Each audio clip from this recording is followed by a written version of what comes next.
আসসালামু আলাইকুম ভিউয়ার্স, কেমন আছেন সবাই? আশা করছি সবাই খুব ভালো আছেন। চলে আসলাম আজকে আরেকটি নতুন রেসিপি নিয়ে। দেখেই তো বুঝতে পারছেন আজকের রেসিপিটি খুব লোভনীয় হবে। বাড়িতে আবদার ছিল নতুন করে কিছু একটা তৈরি করে দিই গরুর মাংস দিয়ে, তাই তৈরি করে ফেললাম গরুর মাংসের সাদা ভুনা। তো এই মাংসটা দিয়ে আপনারা চাইলে পোলাও, রুটি কিংবা পরোটা দিয়ে খেতে পারবেন। আর এই একটি মাংস দিয়েই আপনারা চাইলে বিরিয়ানিও তৈরি করে নিতে পারবেন। তো চলুন শুরু করা যাক আজকের রেসিপিটি। রান্নাটা করার জন্য এখানে প্রথমে একটা কড়াই বসিয়ে তাতে 1 কাপ পরিমাণে পেঁয়াজ দিয়ে দিলাম, আর দিয়ে দিচ্ছি 1 কাপ পরিমাণে তেল। আমি রান্নাটা করছি সরিষার তেল দিয়ে, আপনারা চাইলে যে কোনো কুকিং অয়েল দিয়ে রান্নাটা করতে পারবেন। আর এখন দিয়ে দিচ্ছি গোটা গরম মশলা, এর মধ্যে দিয়েছি তেজপাতা 3টা, 4-5টা এলাচ আর 4-5টা দারুচিনি। এখন মশলাটাকে একটু ভালোভাবে পেঁয়াজের সাথে ভেজে যখন পেঁয়াজটা বাদামি কালার হয়ে যাবে, এর মধ্যে দিয়ে দিচ্ছি 5 টেবিল চামচ পরিমাণে আদা রসুন বাটা।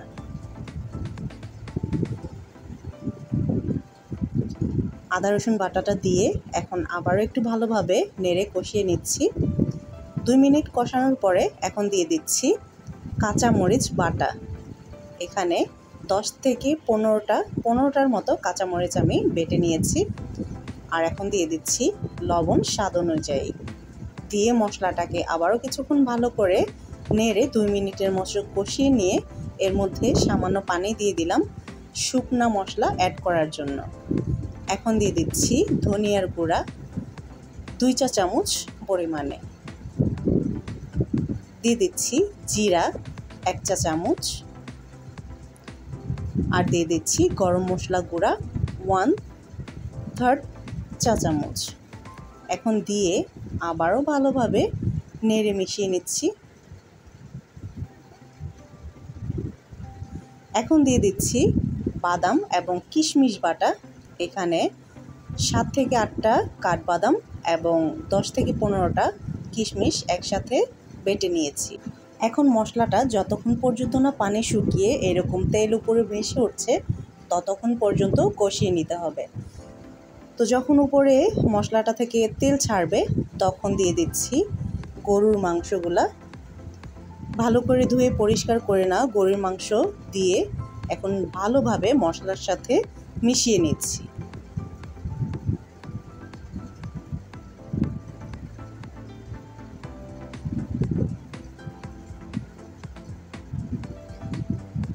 ভালো করে মেশানো হয়ে গেলে এখন ঢাকনা দিয়ে দিচ্ছি যতক্ষণ পর্যন্ত না মাংস থেকে পানি ছাড়ছে।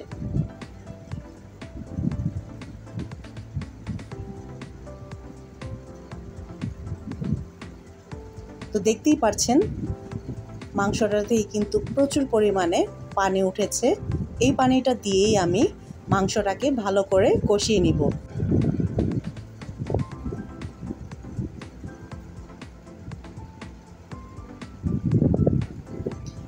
ভালো করে নেড়ে দিচ্ছি, যেহেতু বাদাম বাটা অ্যাড করেছি নিচে তলানিতে লেগে যাওয়ার সম্ভাবনা আছে। তো পানিটা শুকিয়ে গেলে, কষানো হয়ে গেলে মাংসটা, এখন দিয়ে দিচ্ছি 3টা আলু বখরা। আলু বখরাটা দিয়ে আরও 2 মিনিটের মতো নেড়ে কষিয়ে নিচ্ছি।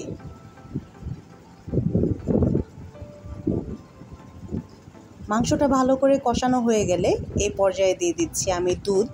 এখানে 1 লিটার দুধ আমি ব্যবহার করেছি। আজকে সম্পূর্ণ রান্নাটাই করছি আমি দুধ দিয়ে।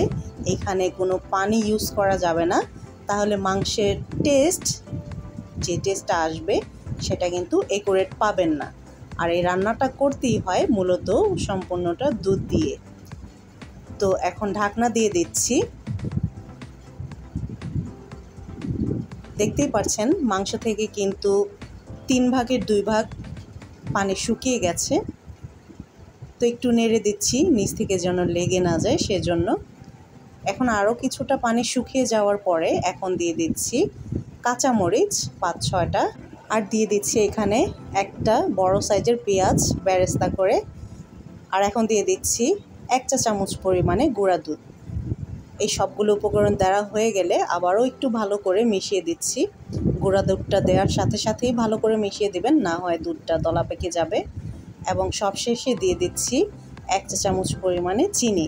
চিনিটা দিচ্ছি মাংসের টেস্টটাকে ব্যালেন্স করার জন্য। নেড়ে মাংসটাকে আবারও কিছুক্ষণের জন্য ঢাকনা দিয়ে রেখে দেব উপরে, যতক্ষণ পর্যন্ত না তেল ভেসে উঠছে ততক্ষণ পর্যন্ত।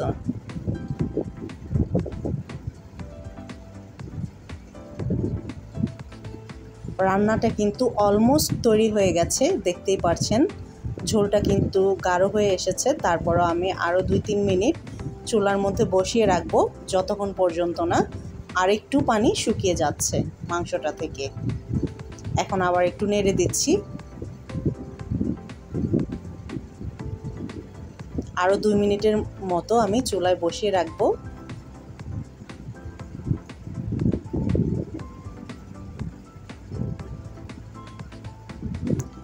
তো তৈরি হয়ে গেল আজকের আমার গরুর মাংসের সাদা এই ভুনা রেসিপিটি। বাড়িতে তৈরি করে দেখবেন, ছোট বড় সবারই পছন্দ হবে আর আপনার ঘরে একটা সুঘ্রাণে ভরে যাবে। তো বাড়িতে একবার হলো ট্রাই করে দেখবেন। আশা করছি আমার আজকের এই রেসিপিটি আপনাদের খুব ভালো লাগবে। আর পরিবেশনের আগে উপর দিয়ে কিছুটা পেঁয়াজ বেরেস্তা দিয়ে দিচ্ছি। আজকের আমার রেসিপিটি যদি আপনাদের কাছে ভালো লাগে, অবশ্যই আমার চ্যানেলটিকে একটি লাইক, শেয়ার এবং সাবস্ক্রাইব করে পাশে থাকা বেল আইকনটি প্রেস করে দিবেন আমার নতুন নতুন ভিডিও পাওয়ার জন্য। এখানেই বিদায় নিচ্ছি। সবাই ভালো থাকবেন, সুস্থ থাকবেন, বিপাস কিচেন অ্যান্ড ব্লগের সাথে থাকবেন। আল্লাহ হাফেজ।